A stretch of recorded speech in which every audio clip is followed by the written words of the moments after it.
what are the top problems most athletes come to you for?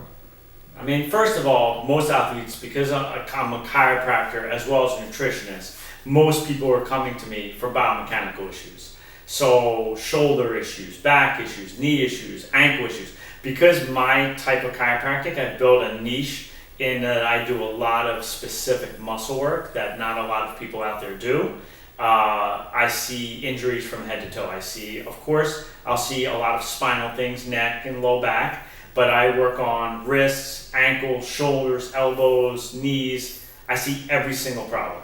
So most athletes come to me for the biomechanics. When they're in my office and we talk nutrition, then obviously they're open to being the best they can be. So when we start pinpointing areas in their diet where they might not be getting the nutrients they need, and it might be one of the reasons why their tissues are breaking down or they're not repairing as quickly as they like, they're obviously going to take that advice and run with that too.